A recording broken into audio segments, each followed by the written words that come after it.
Dámy a páni, z uvedeného rozboru nám vyplynulo, že chyby vznikajú pri vlastnej príprave projektov. Možno ste sa stretli s pojmom cibulový syndrom. Ak nie, veľmi stručne ho vysvetlím. Pointa je, pokiaľ v priebehu projektu musíme urobiť množstvo prác, ktoré je definované týmto trojuholníkom, kde tu sú práce, ktoré sú spojené s prípravou projektu, to znamená vedú k vypracovaniu zadaniu alebo k podpísaniu zmluvy. Následne, keď je zadanie schválené, tak musíme detailne rozplánovať tento projekt.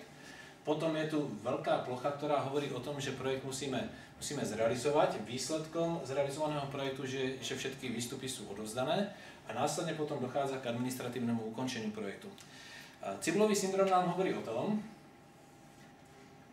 že pokiaľ v týchto prvých dvoch skupinách procesov si zjednodušíme prácu a urobíme iba toto množstvo práce a ostanú nám tu biele oblasti, to sú tie práce, ktoré nie sú vykonané, tak sa nám to vypomstí pri vlastnej realizácii projektu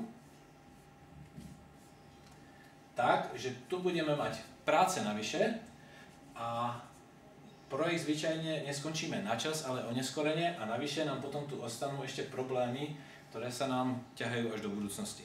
Takže tomuto sa dá predísť tým, že kvalitne urobíme vlastne prípravu projektu, ktorá vedie k podpísaniu zmluvy alebo k vypracovaniu zadania. Ďakujem za pozornosť.